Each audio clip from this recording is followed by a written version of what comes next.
Freedom का मतलब बिना रोक टोक घूमना या कुछ काम करना नहीं है, बल्कि डर के बिना जीना है। और पॉलिटिकल साइंस हमें सिखाती है असली फ्रीडम क्या है, रियल फ्रीडम क्या है, ये हम पॉलिटिकल साइंस से सीखते हैं। Hello everyone, myself Priyanka Bhadauria, I am your political guide and mentor, and today we are going to discuss chapter 2 of class 11, that is freedom.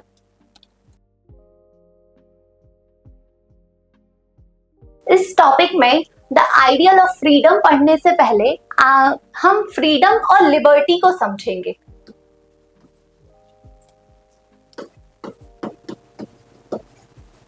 ये दोनों टर्म आपको इस चैप्टर के अंदर दिखाई देंगे कि फ्रीडम क्या है, लिबर्टी क्या है।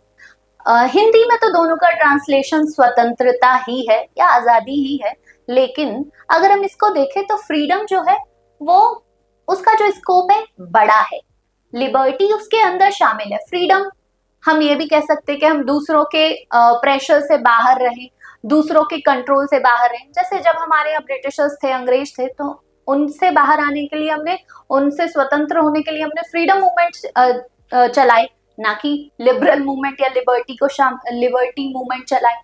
तो फ्रीडम ब्रॉड कॉन्सेप्ट है जिसमें बहुत सारी चीजें शामिल हो जाती है, लिबर्टी भी उसी के अंदर आती है। लिबर्टी भी स्वतंत्रता है, लेकिन लिबर्टी के अंदर क्या होता है, हम सोशल प्रेशर्स, किसी के दबाव से बाहर रहें, खुद के थॉट से भी लिबरल रहें। जैसे बहुत सारे लोगों को कहा जाता है ना कि ये लिबरल पर्सन है या ये पार्टी लिबरल है, तो इसका मतलब ये है कि उसके थॉट जो है वो कंजर्वेटिव नहीं है, वो दूसरों के भी थॉट्स को अपने थॉट्स में शामिल करता है, वो दूसरों की भी बातों को सुनता है, उनको समझता है, तो उसको हम लिबरल कह देते हैं। तो लिबर्टी का मतलब होता है जब हम किसी सोशल प्रेशर से बाहर रहें, सोशल कंट्रोल से बाहर रहें, बिना डर के जीवन जिए, तो ये लिबर्टी हो जाती है। लेकिन इसको भी हम डिटेल में आगे पढ़ेंगे। तो सबसे पहले हम ये जानेंगे द आइडियल ऑफ फ्रीडम क्या है। Before understanding the ideal of freedom, look at the following stories from around the world. आज हम इस चैप्टर में दो लोगों की केस स्टडी के बारे में थोड़ा सा पढ़ेंगे। सबसे पहले जो पर्सन है वो नेल्सन मंडेला जी है, जो कि साउथ अफ्रीका के फर्स्ट प्रेसिडेंट भी रहे। 1994 में उनको प्रेसिडेंट बनाया गया था। उन्होंने अपनी जो बुक है, उनकी ऑटोबायोग्राफी है जिसका नाम है long walk to freedom. Long walk to freedom में उन्होंने अपने स्ट्रगल के बारे में लिखा है। उन्होंने किस तरीके से जो ब्रिटिशर्स की पॉलिसीज थी, अपार्थाइड जिसको हम नस्ल भेद कहते हैं, रंग भेद पॉलिसीज थी, या उनकी जो पार्शियल पॉलिसीज थी जिनको हम अलगाववादी पॉलिसी कहते हैं, भेदभाव मूलक पॉलिसी कहते हैं, उनसे किस तरीके से उन्होंने उनका सामना किया और अपने देश को आजाद कराया। इसके अलावा जो बहुत सारे लोग जो ब्लैक पीपल थे, साउथ अफ्रीकन, जो मूल रूप से वहीं के रहने वाले लोग थे, उनके साथ ब्रिटिशर्स ने कैसा भेदभाव किया, ये सारी चीजें उन्होंने अपनी book long walk to freedom में लिखा है। उन्होंने 27 ईयर्स जेल में बिताए, वहां पर अपना पूरा यूथ, अपनी पूरी जवानी उन्होंने लोगों को आजाद कराने के लिए, ब्रिटिशर्स से आजाद कराने के लिए लगा दी। इसके अलावा जो अनजस्ट कंस्ट्रेंट थे, जो अन्यायपूर्ण नीतियां थी ब्रिटिशर्स की, उनसे किस तरीके से साउथ अफ्रीका को या साउथ अफ्रीकन लोगों को फ्री कराया। तो नेल्सन मंडेला की स्टोरी हमें सिखाती है कि आजादी कैसे ली जानी चाहिए या किस तरीके से हम दूसरों के कंट्रोल से खुद को आजाद कर सकते हैं। तो नेल्सन मंडेला जी की story long walk to freedom, उनकी ऑटोबायोग्राफी में हम इसको डिटेल में पढ़ सकते हैं। इसके बाद सेकंड केस स्टडी जो है वो आंग सान सूकी जी की है, जो कि म्यांमार की एक पॉलिटिशियन या सोशल एक्टिविस्ट भी रह चुकी हैं। उनकी बुक का नाम है फ्रीडम फ्रॉम फियर। बहुत अच्छी बुक है जिसमें वो बताती हैं कि फ्रीडम का रियल मीनिंग है डर से बाहर निकलना, डर से मुक्त होना ही सच्ची आजादी है। She believes that living a dignified human life requires overcoming fears of others, opinions, authority, community, reactions, and peer ridicule. The ideal of freedom, उनके हिसाब से जो आइडियल, आदर्श फ्रीडम जो है वो ये है कि हम दूसरों के कंट्रोल से बाहर रहें, दूसरों के डर से बाहर रहें। इसके अलावा ऑथोरिटी क्या कहती है, हमारी कम्युनिटी, हमारा समाज क्या कहता है, पीयर प्रेशर्स ग्रुप हमारे ऊपर कैसा प्रेशर डालते हैं कि आपको ये नहीं करना है, आपको ऐसे बैठना है, आपको ऐसे खाना है, आपको इसी तरीके से रहना। ऐसे जो कंजर्वेटिव विचार हैं उनसे बाहर निकलना ही उनके हिसाब से फ्रीडम है। उन्होंने फ्रीडम के लिए बहुत सारा स्ट्रगल किया। आंग सान सू की जी को भी इन्हीं काम के लिए 1991 में नोबेल प्राइज मिला है, याद रखेंगे आप सभी। तो काफी समय तक उनको भी उनके घर में अरेस्ट करके रखा गया, हाउस अरेस्ट। उनके हस्बैंड जो अपने लास्ट टाइम में थे उनसे मिलने नहीं दिया गया, उनको बच्चों से दूर रखा गया, लेकिन फिर भी उनका कमिटमेंट जो रहा वो अपने लोगों के वेलफेयर के लिए हमेशा बना रहा। उन्होंने अपने लोगों के फ्रीडम के लिए बहुत सारे काम किए, और उनके विचारों में भी नेल्सन मंडेला जी के विचार कहीं ना कहीं झलकते दिखाई देते। इसके अलावा वो गांधी जी की आइडियोलॉजी को भी फॉलो करती थी। तो इस तरीके से ये स्टोरीज हमें बताती हैं कि किस तरीके से हम फ्रीडम को अचीव कर सकते हैं। The stories of Mandela and Aung San Suu Kyi illustrate the powerful ideal of freedom central to the national struggle in Asia, Africa against the colonialism and oppression. इन लोगों ने भेदभाव मूलक नीतियों के विरुद्ध आंदोलन किया, अपने लोगों को आजाद कराया, और ये आज हमारे लिए और दुनिया के लिए मार्गदर्शक और प्रेरक का काम करते हैं। नेल्सन मंडेला जी का ये स्टेटमेंट है, I have walked that long road to freedom, I have tried not to falter, I have made missteps along the way, but I have discovered the secret that after climbing a great hill one only find that there are many more hills to climb. उनका statement ये है कि उन्होंने बहुत सारे काम किए, struggle किया, एक पड़ाव को पार किया, एक पड़ाव पर पहुंच के उनको लगा कि नहीं, अभी तो बहुत सारे पड़ाव को पार करना है। तो ये सारी बातें जो है ना, उन्होंने अपनी बुक, अपनी autobiography long walk to freedom में लिखा हुआ है। ये आंग सान सू की जी है, इनकी किताब का नाम मैंने आपको बताया, फ्रीडम फ्रॉम फियर।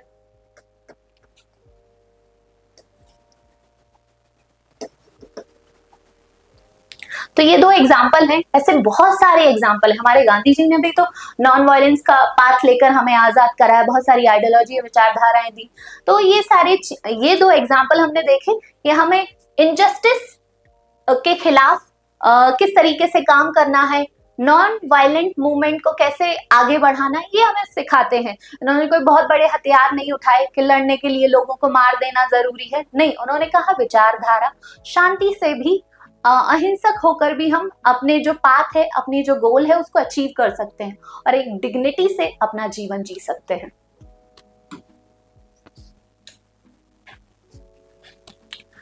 अब हम आते हैं व्हाट इज फ्रीडम। सबसे पहले हम इस कॉन्सेप्ट को समझेंगे कि फ्रीडम क्या होता है। हमने दो एग्जाम्पल देख लिए, मंडेला जी का एग्जाम्पल देख लिया और आंग सान सू की जी का एग्जाम्पल देख लिया। अब हम उसको आगे हम फ्रीडम को जानेंगे, इसी फ्रीडम के अंदर हम लिबर्टी को भी समझेंगे। Freedom is defined as the absence of external constraints allowing individuals to make independent decisions and act autonomously. Freedom को डिफाइन करने के लिए हम सबसे पहले देखते हैं कि कोई एक्सटर्नल कंस्ट्रेंट्स ना हो, कोई बाहरी बाधाएं ना हो, एक इंडिविजुअल को अपने डिसीजन लेने का मौका दिया जाए, वो स्वतंत्र हो, स्वायत्त हो अपने डिसीजन लेने में। तो फ्रीडम को लोगों ने क्या बोला है, या फ्रीडम की बेसिक डेफिनेशन जो है वो ये है कि कोई बाहरी बाधाएं ना हो और हम खुद के डिसीजन लेने में स्वतंत्र हो। तो ये तो फ्रीडम की एक डेफिनेशन हो गई। इसके अंदर क्या क्या शामिल है? It involves expanding people's ability to express themselves, develop their potential, fostering their creativity and capabilities. सबसे पहले तो हमने ये समझा कि कोई बाहरी बाधा ना हो, इसी के साथ साथ ऐसा माहौल दिया जाए जिसमें एक पर्सन खुद के पोटेंशियल को और आगे बढ़ा सके, वो अपनी ग्रोथ को और अच्छा कर सके, वो अपनी ग्रोथ को बढ़ा सके, अपनी कैपेबिलिटी और क्रिएटिबिलिटी को डेवलप कर सके। तो फ्रीडम के अंदर एक्सटर्नल जो कंस्ट्रेंट्स हैं वो ना हो, इसके अलावा ऐसा माहौल हो हम जिसमें ग्रोथ कर सके, खुद के पोटेंशियल को, खुद की क्रिएटिविटी को, खुद की कैपेसिटी को बढ़ा सके। दूसरा, both the absence of constraint and existence of conditions development for talent development are essential for free society। दोनों ही चीजें, एक तो बाहरी बाधाएं ना हो और हमारे टैलेंट को बढ़ाने के लिए ये सारी सिचुएशन, ये सारी कंडीशन हमारे पास हो जिससे कि हम एक फ्री सोसाइटी में रह सके। No one can live without any constraint. Hence, it is crucial to determine which social constraints are justified and acceptable. सबसे important बात यह है, अगर हम ये कहें कि कोई भी बाहरी बाधा ना हो, हम फ्रीली कुछ भी कर सके, कुछ भी बोल सके, कैसे भी चल सके, किसी के बारे में किसी भी तरीके का वक्तव्य दे सके, तो क्या ये सही होगा? क्या एब्सोल्यूट फ्रीडम सही है सोसाइटी के लिए या पॉलिटिकल सिस्टम के लिए? जैसे कि मान लिया जाए हमें आजादी है कि हम अपने घर पर म्यूजिक सुन सकते हैं, पर क्या ऐसा होगा कि हम अपने घर पर बहुत तेज आवाज में म्यूजिक सुने और जिससे हमारे नेबर डिस्टर्ब हो? तो क्या ये फ्रीडम सही है? तो एक सोसाइटी में कौन से फ्रीडम, कौन से कॉन्स्टेंट्स, कौन सी बाधाएं या लिमिटेशंस, रेस्ट्रिक्शंस होने चाहिए, इसके लिए हम पहले सोसाइटी कैसी है, वहाँ का कल्चर कैसा है, वहाँ के ग्रुप के अपने वैल्यूज हैं, कुछ रिचुअल्स हैं, उनके बारे में समझेंगे। Discussion on freedom must examine the relationship between the individual and society to identify which features allow freedom and which do not. जो बात मैंने आपसे बोली कि किस तरीके के लोग हमारे आसपास रहते हैं, उनका कल्चर कैसा है, उनकी वैल्यूज कैसी हैं, कौन से त्योहार मनाते हैं, कैसे मनाते हैं, इन सबको जब हम समझेंगे, अपने आसपास के एनवायरनमेंट को जब समझेंगे, तब हम समझ पाएंगे कि कौन से कंस्ट्रेंट्स, कौन सी बाधाएं, लिमिटेशंस फ्रीडम के लिए जरूरी है और कौन सी नहीं है। Freedom also means widening the scope for individual groups, communities, nations to determine their own path and achieve their aspirations. Freedom का मतलब ये भी है कि हम अपने स्कोप, अपने क्षेत्र को बढ़ा दें, जिससे कि एक व्यक्ति जो है खुद को डेवलप कर सके, खुद के पाथ को अचीव कर सके, उसकी जो एस्पिरेशन है, उसकी जो आकांक्षाएं हैं, उनको पूरा कर सके। Freedom is valuable as it allows for choice making, exercising judgment, and the development of individual creativity, sensibility and capabilities. Freedom बहुत जरूरी है, हम डिसीजन मेकिंग ले सके, हम अपनी ग्रोथ को और अच्छा कर सके, हम अपनी जो क्रिएटिविटी है उसको बढ़ा सके, किसी भी विषय पर अपने जजमेंट रख सकते हैं, अपनी विचार रख सकें। तो ये सारी चीजें हमें तब मालूम चलेगी जब फ्रीडम को समझेंगे, अच्छे तरीके से समझेंगे। Determining which social constraints are necessary involves understanding the core relationship between individual and their social group, communities or the state.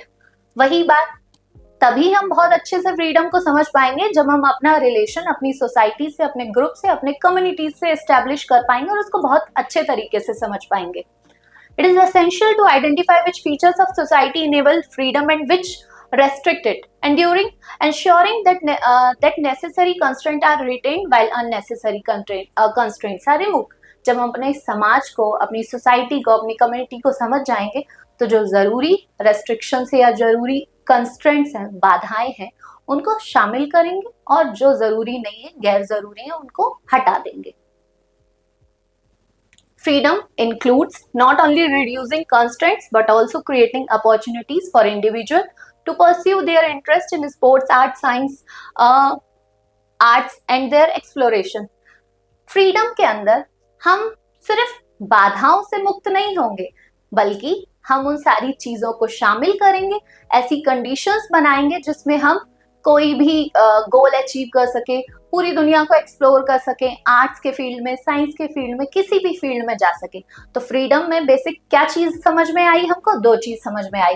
पहला तो फ्रीडम के अंदर एक चीज शामिल है कि कोई एक्सटर्नल कंस्ट्रेंट्स ना हो, दूसरा वो सिचुएशन हो, वो कंडीशन हो जिसमें इंडिविजुअल डेवलपमेंट किया जा सके, पर्सनैलिटी डेवलपमेंट किया जा सके, अपनी ग्रोथ का मौका दिया जा सके, किसी भी फील्ड को परस्यू किया जा सके।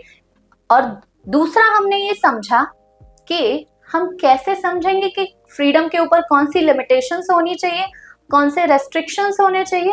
इसके लिए हम अपने समाज को, अपने स्टेट को, अपनी कम्युनिटी को, अपने ग्रुप को बहुत अच्छे से समझेंगे। इसमें भी वही है, एक अच्छी डिग्निफाइड ह्यूमन लाइफ जीने के लिए बहुत जरूरी है हम किसी प्रेशर में ना रहें, हम किसी की कंट्रोल में ना रहें, हम ऑथोरिटी या पीयर प्रेशर की जो कंट्रोल है उससे बाहर रहें। A free society is one that enable all members to develop their potential with the minimum of social constraints, promoting collective well-being and individual growth. एक अच्छा समाज वही है जहां एक व्यक्ति अपने आप को अच्छा बना सके, अपनी एक अच्छा जीवन जी सके, वेलबींग के लिए, इंडिविजुअल ग्रोथ के लिए काम कर सके। अब हमने बेसिक बेसिक फ्रीडम के बारे में समझ लिया कि फ्रीडम क्या है, फ्रीडम में क्या शामिल होना चाहिए, क्या नहीं शामिल होना चाहिए, क्या क्या उस पर लिमिटेशंस होनी चाहिए, क्या उस पर कंस्ट्रेंट्स होने चाहिए, किस तरीके से हम इंडिविजुअल ग्रोथ का मौका दे सकते हैं। आगे हम पढ़ेंगे why do we need constraints. यही चीज जो हमने पहले समझी कि फ्रीडम पर कुछ कंस्ट्रेंट्स, कुछ बाधाएं होनी चाहिए, कुछ लिमिटेशंस होनी चाहिए, क्यों होनी चाहिए, उसको हम इस स्लाइड में पढ़ेंगे कि फ्रीडम के लिए कंस्ट्रेंट क्यों जरूरी है। तो पहले हम इसको पढ़ने से पहले हम बेसिक चीज समझ लेते हैं, जैसे कि किसी भी व्यक्ति पर अगर कोई कंट्रोल ना हो और उसको ये कह दिया जाए कि आप किसी भी तरीके से जो करना चाहें वो कर सकते हैं, जैसा रहना चाहें रह सकते हैं, क्या इससे एक अच्छी सोसाइटी बन सकती है?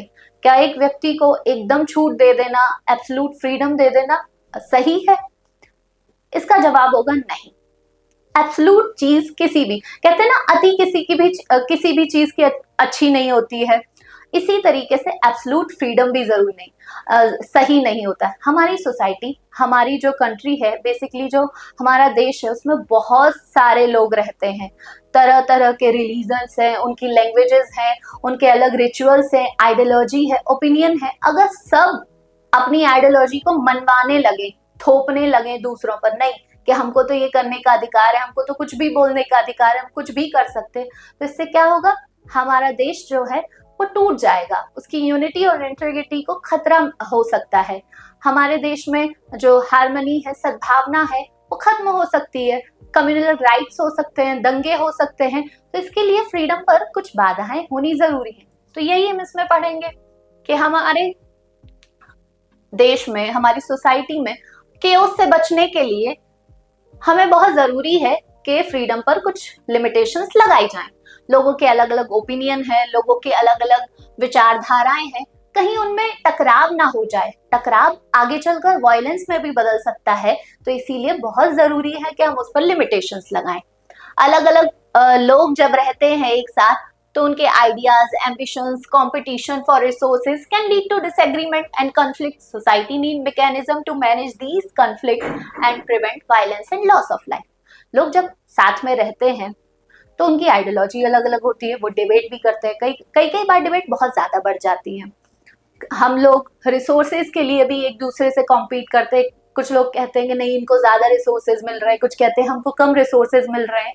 तो कई बार ऐसा होता है कि सिस्टम में इस तरीके की सिचुएशन हो जाती है कि हमारी सोसाइटी जो होती है उसमें बहुत ज्यादा टकराव पैदा होने लगते हैं। तो उन टकराव को कम करने के लिए या रोकने के लिए एक मैकेनिज्म होना चाहिए, एक सिस्टम होना चाहिए, जिससे कि हम सोसाइटी को बचाए रख सकें, हमारे देश को, हमारी डेमोक्रेसी को बचाए रख सकें।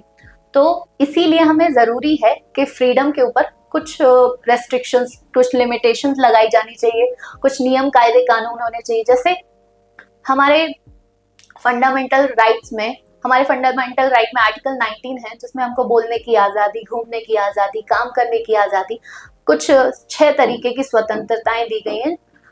उसके अंदर कुछ लिमिटेशंस भी लगाई गई हैं। अगर आप देश की यूनिटी, इंटीग्रिटी को खतरा होता है तो हम उन पर कुछ प्रतिबंध लगा सकते हैं। देश में अगर सद्भाव जो है वो कहीं नहीं, सद्भावना जो है वो कहीं कम होती है या टूट जाती है या टूट सकती है, तो उसके लिए हम कुछ लिमिटेशंस लगा सकते हैं। जैसे कि हम कहीं भी घूम सकते हैं, कुछ एरियाज है, खास करके नॉर्थ ईस्ट में कुछ ट्राइबल एरियाज है, वहां फ्रीली नहीं घूम सकते, क्योंकि उन ट्राइब्स का अपना एक कल्चर है, उनका अपना एक इकोसिस्टम है, उसको खतरा ना हो, उनके रिचुअल्स को, उनके कल्चर को हम बचाए रख सके। इसीलिए हम वहां पर कुछ लिमिटेशंस लगा देते हैं कि नहीं, यहाँ आप गवर्नमेंट की ही परमिशन से जा सकते हैं, यहाँ कुछ जाकर अपनी प्रॉपर्टी नहीं खरीद सकते। तो एक मैकेनिज्म हमने तैयार किया है जिससे कि आगे ऐसी परेशानियां हो उससे हम पहले ही निपट सके। इसके अलावा जैसे आप जानते हैं कि नेशनल पार्क्स होते हैं, वाइल्ड लाइफ सेंचुरीज होती हैं, उसमें भी बहुत सारी ह्यूमन एक्टिविटीज को रोक दिया जाता है, उस पर लिमिटेशंस लगा दी जाती है, ताकि हम अपने वाइल्ड लाइफ को प्रोटेक्ट कर सके, अपने एनवायरनमेंट को प्रोटेक्ट कर सके। तो ये बहुत जरूरी है कि हमारे लिए कुछ कंस्ट्रेंट्स होने चाहिए, कुछ लिमिटेशंस होनी चाहिए। Everyday conflict over issues such as road rage, parking spaces, housing, land disputes, film screening highlight the need of constraint to maintain order. हम आज की रोजमर्रा की जिंदगी में बहुत सारी चीजें ऐसी देखते हैं। कभी हम पार्किंग के लिए लड़ रहे होते हैं, कभी हम हाउसिंग के लिए लड़ रहे होते हैं, कभी कभी ऐसा हो जाता है कि कोई ऐसी मूवी बन गई है जिसमें हमने पॉलिटिकल सिस्टम के बारे में या किसी पर्टिकुलर व्यक्ति के बारे में, सिस्टम के बारे में, इंस्टीट्यूट के बारे में कुछ बोल दिया जाता है, तो हम उस पर सेंसरशिप लगा देते हैं, उस पर कुछ लिमिटेशंस लगा देते हैं, या कई बार तो हद से ज्यादा बढ़कर हम उसको बैन करने की कोशिश करने लगते हैं। लोग मिलकर आंदोलन करते हैं कि इसको बैन कर दिया जाए। कई कई जगह पर हो सकता है कि वो सही हो, कई जगह पर ऐसा होता है कि इस तरीके से किसी चीज को पूरी तरीके से बैन कर देना बहुत सारे लोगों के लिए अच्छा ना हो, उसमें जो लोग काम करते हैं उनके लिए नुकसानदायक हो सकता है। तो कंस्ट्रेंट्स जरूरी है, पर कितने जरूरी है ये समझना बहुत जरूरी है। For a society to function freely with minimum constraint, individual must respect each other's views and avoid imposing their beliefs on others. Society अच्छे तरीके से चल सके, इसके लिए सबसे जरूरी बात है कि हम दूसरों के विचारों को समझें, सुने। हम अपने विचार उन पर थोपे नहीं कि नहीं हम जो कह रहे हैं वही सही है, आप जो कह रहे हैं वो गलत है। इस तरीके से हम बहुत ज्यादा क्योस पैदा कर सकते हैं, टकराव की स्थिति ला सकते हैं। इसके लिए बहुत जरूरी है कि हम दूसरों के विचारों को, उनके जो रिचुअल्स है, कल्चर्स है, भावनाएं हैं, इमोशंस है, उनको अच्छे से समझें।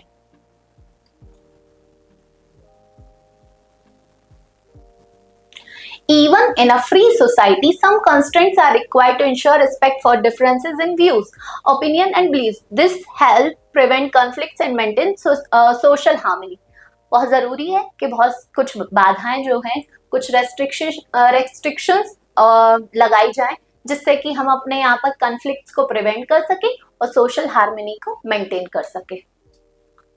Legal and political restraints are essential to ensure that differences are discussed and debated civilly without one group imposing its views on another through coercion or bullying. बहुत जरूरी है कि हम ऐसा ना करें कि लड़ाई दंगे की नौबत आ जाए, हम मार पीट कर किसी को समझाने लगे कि नहीं हमारी बात मानो। जैसे आजकल आप देख रहे हो लैंग्वेज के लिए कि हम मार कर कहते हैं कि नहीं हम तुम्हें मारेंगे अगर तुम हमारी लैंग्वेज नहीं बोलोगे, हमारे स्टेट में रहना है तुमको हमारी लैंग्वेज बोलनी। तो क्या ये सही है? इंडिया तो सबका है, इंडिया एक कंट्री है, कोई ऐसा तो नहीं है कि हमने स्टेट के लिए एक अलग सिस्टम बनाया हो या यूनियन के लिए अलग सिस्टम। इंडिया एक पूरा एक कंट्री है जिसके जो एक सेंट्रल से चलती है। हर राज्य में अलग अलग सरकार जरूर हो सकती है, पर चलाने का नियम या चलाने का जो सोर्स है, बेसिक ओरिजिन जो है या जो जहां से हम उसको चलाते हैं वो तो कॉन्स्टिट्यूशन ही है, वो तो एक ही है। सारे देश का एक ही कॉन्स्टिट्यूशन या अलग अलग राज्यों का अलग कॉन्स्टिट्यूशन है? नहीं। तो हम किसी को भी डरा धमकाकर जबरदस्ती अपनी बात नहीं मनवा सकते, उनसे अपना धर्म हम अपने धर्म में जो चीजें फॉलो करते दूसरे से नहीं कह सकते कि आप वही फॉलो करें, या हम जो भाषा बोलते हैं दूसरे को जबरदस्ती उसी भाषा को बोलने के लिए मजबूर नहीं कर सकते। हाँ, ये जरूरी है कि आप अगर कहीं काम कर रहे हैं तो आपको वहाँ की भाषा की बेसिक नॉलेज होना चाहिए, ये जरूरी है। आप वहाँ के लोगों से कम्युनिकेट कर सके। हम जब ब्यूरोक्रेसी में जाते हैं तो हमको अलग अलग भाषाएं सिखाई जाती, पर किसी भाषा को सिखाने का एक तरीका होता है, एक भाषा में इतनी जल्दी नहीं सीख सकते। तो इस तरीके की नौबत ना आए तो हम कुछ लीगल रेस्ट्रिक्शंस या पॉलिटिकल रेस्ट्रेंट्स, कुछ ऐसे मेजर्स हैं जिनको अपनाते हैं जिससे ऐसी सिचुएशन से हम डील कर सके। When facing bullying or harassment to confront to others' wishes, stronger legal support may be necessary to protect individual freedom. Individual freedom को इस तरीके की जब सिचुएशन आती है तो एक व्यक्ति की स्वतंत्रता को बचाए रखने के लिए कुछ लीगल मेजर्स जो हैं वो बहुत जरूरी है और हमारे यहाँ बनाए भी गए हैं। जब कभी ऐसे दंगे होते हैं तो धारा 144 लगा दी जाती है, कुछ और मेजर्स, पुलिस आती है उसको कंट्रोल करती है। तो इस तरीके की सिचुएशंस, इस तरीके के मेजर्स बनाए गए जिससे हम इन सिचुएशन से बाहर निकल सके, इनसे डील कर सके। Critical issues to determine which constraint on freedom are necessary and justifiable, which are not. सबसे पहले तो ये जरूरी है कि हम ये जान लें कि फ्रीडम पे कौन कौन से रेस्ट्रिक्शन जो है जस्टिफाइड है। ऐसा नहीं कि हम किसी को बोलने की ही आजादी ना दें। कभी ऐसा भी ना हो कि सरकार के बारे में सरकार कुछ भी करती रहे, तानाशाह हो जाए, निरंकुश हो जाए, पर हम उसके बारे में कुछ भी ना बोल सकें। जैसे बहुत सारी कंट्रीज है, खासकर जो कम्युनिस्ट कंट्रीज होती हैं उन पर हम बहुत सारे, वहां पर लिमिटेशंस लगी होती है कि आप सरकार के खिलाफ ये नहीं लिख सकते, सरकार के अगेंस्ट में नहीं जा सकते। पर इंडिया में ऐसा नहीं है, इंडिया में है लिमिटेशंस, लेकिन इतनी भी नहीं है। तो इस ये हम तभी समझ पाएंगे ना, ये जान लेंगे कि कौन सी जस्टिफाइड है और कौन सी जस्टिफाइड नहीं है। It is important to identify the appropriate authority that can impose these constraints while allowing certain areas of life to remain free from external control. तो इसके लिए हम पहले एक सिस्टम बनाएंगे, उस सिस्टम को हम पावर देंगे या अथॉरिटी देंगे कि आप कुछ बाधाएं लगा सकते हो। जैसे कॉन्स्टिट्यूशन कहता है कि आपके जो फंडामेंटल राइट्स हैं 20 और 21 को छोड़कर जब इमरजेंसी होती है तो सारे राइट्स जो होते हैं वो खत्म कर दिए जाते हैं, सीमित कर दिए जाते हैं। तब जब ऐसी सिचुएशन बनती है, इमरजेंसी लगाई जाती है, तो इन सब पर कुछ लिमिटेशंस लगाई दी जाती हैं। तो ये पावर जो है ना वो हर किसी को नहीं दिया जा सकता, किसी पर्टिकुलर इंस्टीट्यूट को या किसी व्यक्ति को ही ये पावर दिया जा सकता है, और बाकी एरियाज को हम इन लिमिटेशन से, इन रेस्ट्रिक्शन से बाहर रखेंगे। इस स्लाइड में हम हार्म प्रिंसिपल को समझेंगे। हार्म प्रिंसिपल क्या होता है, उसको किसने दिया है, उसके बारे में पहले समझते हैं। ये हैं जेएस मिल साहब, इनका पूरा नाम है जॉन स्टुअर्ट मिल। ये वेस्टर्न पॉलिटिकल थिंकर हैं, बहुत बड़े वेस्टर्न पॉलिटिकल थिंकर हैं। इन्होंने बहुत सारी आइडियोलॉजी, बहुत सारे कॉन्सेप्ट, बहुत सारे आइडियाज दिए हैं। सबसे बड़े हिमायती ये जो है फ्रीडम ऑफ एक्सप्रेशन के हैं। ये कहते हैं हर व्यक्ति को बोलने का अधिकार हो, स्वतंत्रता हो, वो खुद खुलकर अपनी बात रख सके या उसको इंडिविजुअल ग्रोथ का पूरा मौका दिया जाए। तो जॉन स्टुअर्ट मिल साहब की किताब है जिसका नाम है ऑन लिबर्टी। वैसे तो उन्होंने बहुत सारी किताब लिखी, लेकिन ऑन लिबर्टी इस टॉपिक पर उनकी खास किताब है। तो ऑन लिबर्टी में उन्होंने हार्म प्रिंसिपल दिया है, हानि का सिद्धांत। हानि का सिद्धांत क्या होता है, इसे हम समझने से पहले समझेंगे दो एक्शंस जो उन्होंने बताए हैं। पहला एक्शन है सेल्फ रिगार्डिंग एक्शंस, दूसरा है other regarding actions. Self regarding action और अदर रिगार्डिंग एक्शंस क्या होते हैं? सेल्फ रिगार्डिंग एक्शन वो एक्शन है जिससे हम पर जिसका फर्क जो है, जिसका इम्पैक्ट जो है, जो स्वयं पर पड़े, खुद पर पड़े। ऐसे एक्शंस जिनमें हम क्या खा रहे हैं, क्या पी रहे हैं, कैसे चल रहे हैं, हमारे बिलीफ्स क्या है, हम कौन सा रिलीजन फॉलो कर रहे हैं, किस पार्टी को सपोर्ट कर रहे हैं, किस व्यक्ति के फैन है, किस सेलिब्रिटी को मानते। जब तक सारी चीजें हमसे लिमिटेड है, खुद से लिमिटेड हैं, तो उसको बोलेंगे self regarding action. Other regarding actions क्या होते हैं? वो एक्शन जिनका इम्पैक्ट दूसरों पर पड़े। जैसे कि हमको म्यूजिक सुनने की आजादी है, हम अपने घर में स्वतंत्र होकर स्पीकर लगा के या ईयरफोन लगाकर म्यूजिक सुन सकते हैं, लेकिन हम बहुत तेज आवाज में या डीजे उठाकर रोड पे ले जाएं और रात में 10 बजे के बाद बहुत तेज आवाज में डीजे चलाएं, तो क्या ये इसका इम्पैक्ट जो है हमारे नेबर्स पर, हमारी सोसाइटी पर नहीं पड़ेगा? पड़ेगा। तो जब किसी एक्शन का इम्पैक्ट दूसरों पर पड़े तो उसे बोलते हैं हार्म, मतलब उसको हानि हो रही है। तो अगर किसी भी चीज का फर्क, किसी भी चीज का इम्पैक्ट जो है वो दूसरों पर पड़ता है, तो हम अपनी फ्रीडम को रेस्ट्रिक्ट कर सकते हैं, या कोई अथॉरिटी है उस फ्रीडम पर कुछ रेस्ट्रिक्शंस लगा सकती है। तो इसी को हम क्या बोलते हैं? Harm principal. जब तक दूसरों को हानि ना पहुंचे आप खुद के काम कर सकते हो। और इसमें एक चीज याद रखिएगा, जैसे सेल्फ रिगार्डिंग एक्शन है कि हम कुछ भी कर सकते हैं, हम जैसे चाहे जी सकते हैं, पर हम मर नहीं सकते हैं। सुसाइड करना एक क्राइम है, तो हम ये कहें कि ये तो हमसे रिलेटेड है, हमसे ही हम तक सीमित है, तो हम मर सकते हैं? नहीं, क्योंकि एक सिस्टम है, एक इंस्टीट्यूशन है, या हमारी जो सरकार है वो हम पर कुछ खर्च करती है, तो हमें उनको कुछ देना है, रिटर्न में हमें अपने देश के लिए कुछ काम करना है। इसीलिए हम सुसाइड नहीं कर सकते हैं, खुद को हार्म नहीं कर सकते हैं। लेकिन इसमें जॉन मिल साहब सिर्फ यही कहते हैं कि अगर हम दूसरों को हार्म कर रहे हैं तो हमारे फ्रीडम पर कुछ लिमिटेशंस लगा दो, उसको रेस्ट्रिक्ट कर दो। He maintained that the state or external authorities should not interfere in the self-regarding action. वो कहते हैं, जॉन स्टुअर्ट मिल साहब कहते हैं कि जब तक हमारे सेल्फ रिगार्डिंग एक्शन है उन पर कोई भी एक्सटर्नल इंटरफेरेंस ना हो, सिस्टम, पॉलिटिकल सिस्टम या गवर्नमेंट जो है वो हमारे सेल्फ रिगार्डिंग एक्शन में इंटरफेयर ना करे, तब तक जब तक कि हम दूसरों को हार्म नहीं कर रहे हैं। लेकिन याद रखना हमें खुद को भी हार्म नहीं करना है।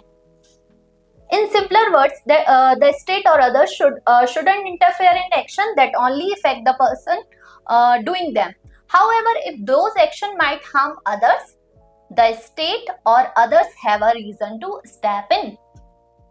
अगर एक्शन से हम पर ही फर्क पड़ रहा है, हम पर ही इम्पैक्ट पड़ रहा है, तो कोई एक्सटर्नल इंटरफेरेंस नहीं लागू होगा। लेकिन अगर दूसरों पर इसका प्रभाव पड़ रहा है तो सरकार या कोई सिस्टम आकर उस पर रेस्ट्रिक्शन लगा सकती है, उस फील्ड में आके अपना कदम रख सकती है। तो जेएस मिल साहब का ऐसा कहना है। इसके बाद इन्होंने इसी में बात की है कि फ्रीडम क्यों जरूरी है, और आगे की स्लाइड में हमारे देश में फ्रीडम की क्या जरूरत है, क्यों सबके लिए फ्रीडम होना चाहिए, तो इससे जानेंगे। Freedom is crucial to human society, should only be restricted in specific circumstances. Mill suggested, मिल साहब का ही कहना है कि minor harm, social disapproval should suffice rather than force of law. मिल साहब कहते हैं कि अगर छोटा मोटा हार्म हो रहा है किसी को तो सोसाइटी उसको डिसअप्रूव कर सकती है। जैसे अगर हमने अपने घर का कचरा निकाल के पड़ोसी के घर में रख दिया, पड़ोसी के घर के सामने रख दिया, तो पड़ोसी आके हमें डांट सकता है, हमसे लड़ सकता है, ठीक है, उसको सोसाइटी डिसअप्रूव कर देगी। इसमें हम ये नहीं कर सकते कि पुलिस को बुलवा लें, मार पिटाई कर दें या जेल उसको पहुंचवा दें। तो ऐसे छोटे मोटे जो हार्म है उनसे लॉ, जो हमारा पॉलिटिकल सिस्टम है, उसको दूर ही रहना चाहिए। कोई बाहरी बहुत ज्यादा इंटरफेरेंस नहीं करना चाहिए। सोसाइटी के तौर पर सामाजिक रूप से ही उसको रोक देना चाहिए, उसको सीमित कर देना चाहिए। हमें कोई पुलिस फोर्स या किसी पॉलिटिकल सिस्टम को उसमें शामिल नहीं करना चाहिए। People should tolerate different viewpoints and interests as long as they do not harm others. However, such tolerance should not extend it to views or action that endanger people or incite hatred against them. मिल साहब ये भी कहते हैं कि हमें दूसरों के विचारों को सुनना चाहिए, समझना चाहिए, एक हद तक सुनना समझना चाहिए, जब तक कि वो नफरत फैलाने का काम ना करें, जब तक कि वो दूसरों पर अपने विचारों को थोपने का काम ना करें। हम एक दूसरे की बातों को सुने, टॉलरेट करें। In constitutional discussion in India, reasonable restriction refer to justifiable constraint that must be capable of being defended by reason, not excessive and proportionate to the action being restricted. Excessive restrictions could infringe on general state of freedom in society. हमारे भी constitution में ये बात कही गई है कि हमारे जो फ्रीडम है उस पर सीमित रूप से बाधाएं लागू होनी चाहिए, लिमिटेशंस भी सीमित होने, मतलब ऐसा नहीं है हम किसी को ग्रोथ का मौका ही ना दे, हर चीज पर रोक लगा दे, हर चीज पर लिमिटेशंस लगा दे, तो इससे क्या होगा, समाज का विकास नहीं हो पाएगा, एक व्यक्ति का विकास नहीं हो पाएगा। अगर सरकार हर चीज में इंटरफेयर करे तो क्या होगा, कोई भी व्यक्ति कुछ भी करना नहीं चाहेगा कि आपको जैसा करना है आप जैसा कहोगे हम वैसा उदासीन होकर, न्यूट्रल होकर कर देंगे, लेकिन हमको आपसे कोई लेना देना नहीं। तो एक्सेसिव रेस्ट्रिक्शंस जो है वो भी सही नहीं होते।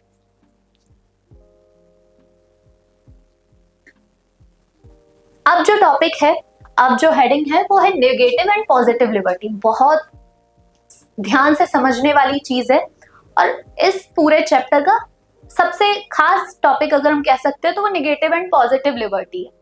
नेगेटिव और पॉजिटिव लिबर्टी क्या होता है, इसके बारे में अलग अलग जो फिलोसफर्स हैं, पॉलिटिकल फिलोसफर्स जो रहे, उन्होंने क्या व्यूज दिए हैं वो हम समझेंगे, लेकिन उससे पहले ये समझेंगे कि नेगेटिव और पॉजिटिव लिबर्टी होता क्या है। इसको समझने के लिए हम पहले एक इमेज देख लेते हैं। ये इमेज है एक, जिसमें दो तरीके की लिबर्टी दी गई है। एक ये है, एक पर्सन जो है वो बाइक, अपनी रेसिंग बाइक लेकर हेलमेट वगैरह लगाकर और बहुत स्पीड में बाइक चला रहा है। एक लड़की है जो वो भी हेलमेट लगाए हुए है, लेकिन एक सीमित स्पीड में गाड़ी चला रही है अपनी। तो इसमें क्या है कि ये जो है यहाँ से निकल रहा है, बहुत स्पीड में चला रहा है और कोई इसको रोक टोक नहीं कर रहा है, कोई इसके एक्शन में इंटरफेयर नहीं कर रहा है, नो इंटरफेरेंस। और यहाँ पर वो लिमिटेड स्पीड में, एक पर्टिकुलर स्पीड में गाड़ी चला रही है। तो ये हम इसको पॉजिटिव लिबर्टी कह दे रहे हैं, इसको नेगेटिव लिबर्टी कहते रहे हैं। तो बेसिकली हमने इससे क्या सीखा, इस इमेज से हमने समझ में आया कि हम अगर कुछ भी कर रहे हैं और उस पर कोई रोक टोक नहीं है, कोई लिमिटेशन नहीं है, कोई रेस्ट्रिक्शन नहीं है, तो हम उसको निगेटिव लिबर्टी कहते हैं। निगेटिव लिबर्टी का मतलब नो इंटरफेरेंस। पॉजिटिव लिबर्टी का मतलब होता है लिमिटेड इंटरफेरेंस। तो यहाँ पर आपका एक्सीडेंट ना हो, इसीलिए हम एक स्पीड वहां पर साइन बोर्ड पे लिखा रहता है कि इस रास्ते पर आप 30 की स्पीड में ही चल सकते हैं, लेकिन कुछ लोग फिर भी उस पर चलते हैं। हमारे इंडिया में ऐसा नहीं है। अगर आप ऐसे गाड़ी धूम मचाले टाइप चलाओगे तो पुलिस आपको रोक के और जेल में भी बंद कर सकती है। तो उससे पहले हम फिर प्रीवियस स्लाइड पे जाएंगे और निगेटिव और पॉजिटिव लिबर्टी को समझेंगे। सबसे पहले हम समझेंगे निगेटिव लिबर्टी क्या है। निगेटिव लिबर्टी बेसिकली जो है नो इंटरफेरेंस से रिलेटेड। बहुत सारे जो शुरुआत के लोग हुए, जैसे कि ईसा बर्लिन है, हमारे मिल साहब भी इसी में शामिल हो जाते हैं, और भी बहुत सारे थिंकर्स हैं जिन्होंने निगेटिव लिबर्टी को ज्यादा जरूरी माना है। वो कहते हैं कि सरकार हर चीज में इंटरफेयर ना करे। एक व्यक्ति जो है खुद समझदार होता है और उसको क्या करना है क्या नहीं करना है वो अपने भले के लिए जानता है। ईसा बर्लिन भी कहते हैं निगेटिव। वैसे तो उन्होंने टू कॉन्सेप्ट ऑफ लिबर्टी दिया है कि पॉजिटिव लिबर्टी भी हो, निगेटिव लिबर्टी भी हो, लेकिन वो निगेटिव लिबर्टी पर ज्यादा ध्यान देते हैं। ऐसे ही हमारे जेएस मिल साहब भी यही कहते हैं। तो निगेटिव लिबर्टी का एम जो है वो ये डिफाइन करना है कि इंडिविजुअल ग्रोथ के लिए कोई भी इंटरफेरेंस नहीं होना चाहिए। हमारी एक्सटर्नल ऑथोरिटी, हम क्या परस्यू करेंगे, कौन सा पाथ फॉलो करेंगे, किस तरीके से रहेंगे, हमारा सिस्टम कैसा होगा, ये सब हम इंडिपेंडेंटली खुद कर सकते हैं। कोई बाहरी ऑथोरिटी इस पर कोई लिमिटेशंस ना लगाए, इसको बोलते हैं negative liberty. The area is minimum sacred space that must be protected from any outside intervention. वो कहते हैं कि बाहरी कोई इंटरवेंशन नहीं होना चाहिए। Negative liberty approach emphasizes an area of non-interference. ये टर्म याद रखना कि कहीं भी अगर नॉन इंटरफेरेंस टर्म आ रहा है तो इसका मतलब वहां पे निगेटिव लिबर्टी की बात हो रही है। When this area is limited, human dignity gets undermined. वो बहुत सारे थिंकर्स जिन्होंने निगेटिव लिबर्टी का आइडिया दिया वो ये कहते हैं कि अगर हम इंटरफेयर करते हैं या पॉलिटिकल सिस्टम या ऑथोरिटी हमारे एक्शंस में इंटरफेयर करती है तो हमारा जो ग्रोथ होती है वो रुक जाती है। हमारी जो डिग्निटी है, ह्यूमन डिग्निटी जो है उसको भी खतरा हो सकता है, ऐसा कुछ थिंकर्स का कहना है। तो बेसिकली ये किस पर ध्यान देती है? फ्रीडम फ्रॉम या नॉन, वो कहती है कि हम बाहरी जो दबाव है, बाहरी कंट्रोल जो है उससे फ्री हो। तो freedom from external interference negative liberty का बेसिक मोटिव यही होता है।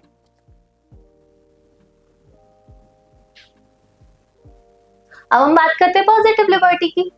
तो पॉजिटिव लिबर्टी का मतलब क्या होता है? पॉजिटिव लिबर्टी, जैसे हमने समझा कि निगेटिव लिबर्टी में कोई इंटरफेरेंस नहीं होता, तो पॉजिटिव लिबर्टी में इंटरफेरेंस होना चाहिए, ऐसा भी नहीं है। पॉजिटिव लिबर्टी को मानने वाले लोग कहते हैं कि सरकार आपके वेलबींग के लिए, आपकी ग्रोथ के लिए कुछ कदम उठाएगी, आपके लिए एक ऐसा एनवायरनमेंट पैदा करेगी जिसमें आप अपनी ग्रोथ कर सकें, अपनी कैपेसिटीज को डेवलप कर सकें, आगे कोई भी पाथ परस्यू कर सके, कोई भी करियर परस्यू कर सके, ऐसी अपॉर्चुनिटीज, ऐसा एनवायरनमेंट वो बनाएंगे। तो पॉजिटिव लिबर्टी का मतलब है डेवलपमेंट से। डेवलपमेंट के नाम पर अगर हम कोई इंटरफेरेंस या एक्सटर्नल कंट्रोल को इम्पोज करते हैं या कुछ लिमिटेशंस लगाते हैं तो उसको हम पॉजिटिव लिबर्टी में शामिल करेंगे। Positive liberty recognizes that individual can only be free in society and aims to create a society that foster individual development. Unlike negative liberty is not solely concerned with the inviolable areas, non-interference, but looks at the societal condition that enable individual development. Negative liberty सिर्फ बात करती है कि हम गैर जरूरी जो चीजें हैं, बाधाएं जो हैं, उनको दूर करें, इंटरफेरेंस ना करें। लेकिन पॉजिटिव लिबर्टी ये कहती है कि हमारे भले के लिए, हमारे वेलबींग के लिए, हमारे डेवलपमेंट के लिए सरकार कुछ कदम उठाए। इसी तरीके से हम इंडिया में भी देखते हैं। इंडिया में अगर आप ध्यान देंगे तो किस तरीके की लिबर्टी चलती है, नेगेटिव या पॉजिटिव? तो हमारे यहाँ पॉजिटिव लिबर्टी है। हमारे यहाँ सरकार ऐसा माहौल पैदा करती है। अगर कोई गरीब व्यक्ति है तो उसको कम दाम पर अनाज लेकर आती है, अनाज प्रोवाइड कराती है, उसके लिए मेडिकल फैसिलिटीज प्रोवाइड करती है, और भी बहुत सारे एक्शंस हैं जिन पर लिमिटेशंस लगाई जाती है। क्यों? ताकि हम समाज का भला कर सकें।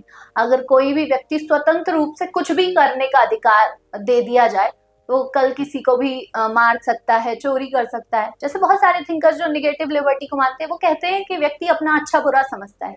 नहीं, हर व्यक्ति अपना अच्छा बुरा नहीं समझता है, इसीलिए शुरुआत से ही कुछ लिमिटेशंस लगाई जाती है। जब हम पैदा होते हैं या थोड़े बड़े होते हैं तो हमारे माता पिता हमको समझाते हैं कि बेटा ये काम नहीं करना है, वो हमें डांटते भी है। ऐसे ही जब हम स्कूल में जाते हैं तो टीचर्स हमको समझाते हैं, कभी कभी पनिश भी कर देते हैं। फिर हम सिस्टम में आते हैं, पॉलिटिकल लाइफ को समझने लगते हैं, तो हमें समझ में आता है कि हर जगह पर कुछ कुछ लिमिटेशंस हैं और वो जरूरी भी हैं। तो पॉजिटिव लिबर्टी और निगेटिव लिबर्टी आई होप आपको समझ में आई होगी। पॉजिटिव लिबर्टी के लिए एक शब्द इस्तेमाल होता है फ्रीडम टू। आपके लिए एक ऐसा माहौल बनाया जाए जहां पे आप कुछ फ्रीली कर सकें। और फ्रीडम फ्रॉम, जब आप बाहरी लिमिटेशन से, बाहरी कंट्रोल से बाहर हो, तो उसको हम बोल देते हैं फ्रीडम फ्रॉम। तो निगेटिव लिबर्टी के लिए फ्रीडम फ्रॉम और पॉजिटिव के लिए फ्रीडम टू।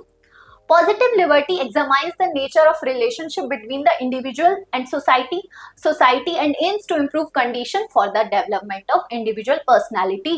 पॉजिटिव लिबर्टी उन सारी सिचुएशन को एग्जामाइन करती है जिसमें एक व्यक्ति अपने समाज के साथ अपना डेवलप कर सके, अपने आप को अपने आप अपनी जो एस्पिरेशंस है उनको फुलफिल कर सके। तो हम ये पॉजिटिव लिबर्टी के अंदर देखते हैं। Generally, both negative and positive liberty complement each other, but in some cases, tyrants may use argument of positive liberty to justify their rule. कभी कभी, वैसे तो देखा जाए, निगेटिव और पॉजिटिव लिबर्टी जो है वो एक दूसरे को कॉम्प्लीमेंट करती है, इसमें कोई भी डाउट नहीं है। कभी कई जगह पर निगेटिव लिबर्टी भी जरूरी है, हम बहुत ज्यादा लिमिटेशंस भी इम्पोज नहीं कर सकते, और पॉजिटिव लिबर्टी भी सोशल वेलबींग के लिए जरूरी है। लेकिन जो निरंकुश शासक होते हैं, जिनको हम टायरेंट्स बोलते हैं, वो अपने एक्शन को जस्टिफाई करने के लिए कह देते हैं, नहीं ये तो हमने समाज के भले के लिए किया है, हमने अगर किसी बात को बोलने पर रोक लगाई। आजकल आप देखते हो ना कि कोई भी मूवी आई या हमने सरकार के खिलाफ कुछ बोला तो मानहानि का केस लग जाता है, या फिर उसमें हमारी जो न्यायपालिका है, जुडिशियल सिस्टम है, उसको उतरना पड़ता है, उसको देखना पड़ता है कि क्या सही हो रहा है क्या नहीं हो रहा है, जुडिशियल एक्टिविज्म जिसको हम बोलते हैं। तो ये सारी चीजें जो हैं वो तब आती है ना जब हम पॉजिटिव लिबर्टी के नाम पर सरकार मनमानी करे या कुछ भी करे। तो ये जो निरंकुश शासक होते हैं वो पॉजिटिव लिबर्टी को ज्यादा मानते हैं, और जो लिबरल आइडियोलॉजी को फॉलो करते हैं या जिनका मानना है कि व्यक्ति को स्वतंत्र रूप से अपने काम करने का अधिकार हो, वो निगेटिव लिबर्टी की बात करते हैं। अब सबसे इंपॉर्टेंट टॉपिक है फ्रीडम ऑफ एक्सप्रेशन। इसको बोलते हैं अभिव्यक्ति की स्वतंत्रता।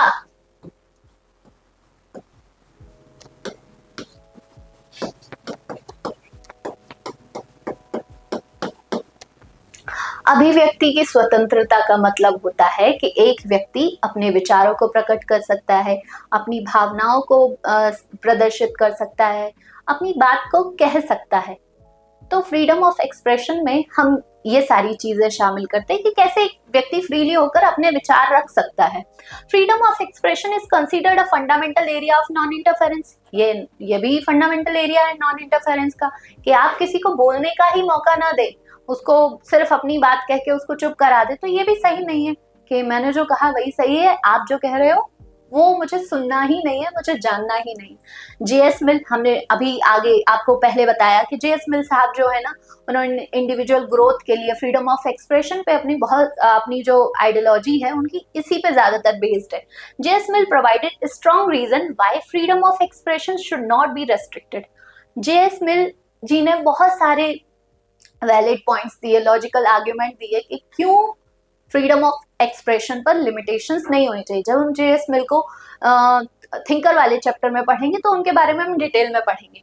Demands to ban books, plays, films and academic articles have occurred at various times. कई बार ऐसा होता है कि हम किसी किताब पर किसी मूवी पर, किसी आर्टिकल पे बैन लगा देते हैं। क्यों? क्योंकि वो किसी गलत चीज के बारे में लिख रहे होते हैं या उसमें किसी खराब चीज के बारे में छापा जाता है, सरकार के अगेंस्ट में बोला जाता है, तो हम उसको बैन करने की कोशिश करते हैं। तो ऐसे क्या होगा? सच छुप जाएगा।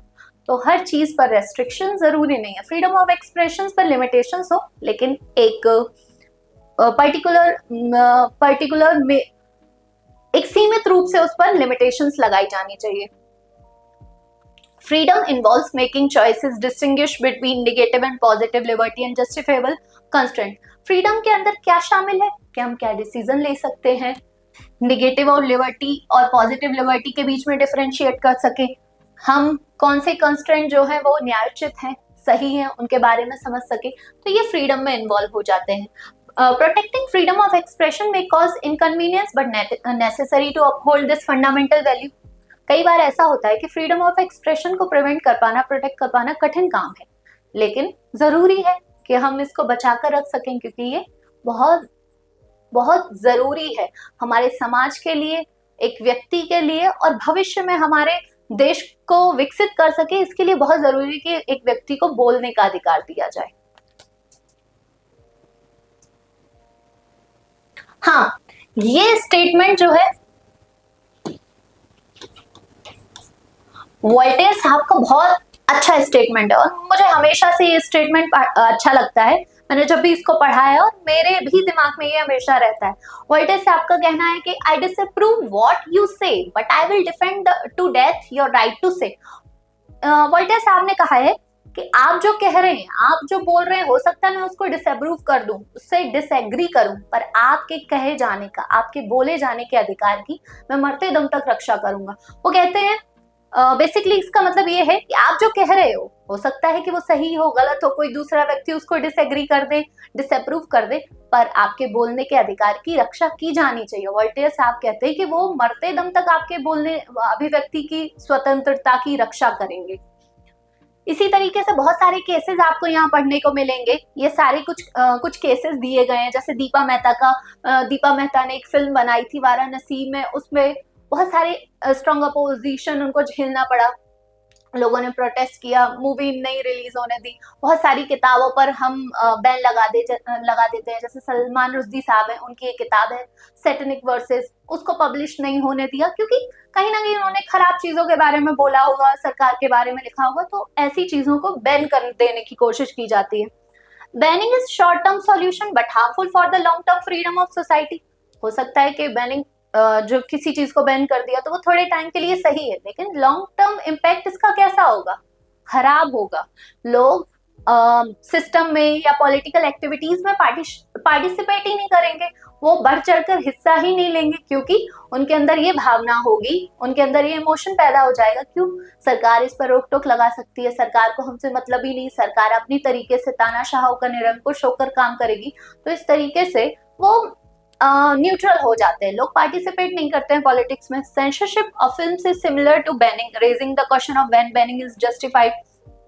एक सेंसरशिप भी चलती है हमारे यहाँ, सेंसर बोर्ड है, वो फिल्म में कौन सी चीजें काट दी जाएंगी, हटा दी जाएंगी, दिखाई जाएंगी या नहीं दिखाई जाएंगी, इस तरीके की चीजों पे सेंसर बोर्ड भी काम करता है। तो वो भी बैनिंग को बैन ना कर सेंसरशिप लागू करता है।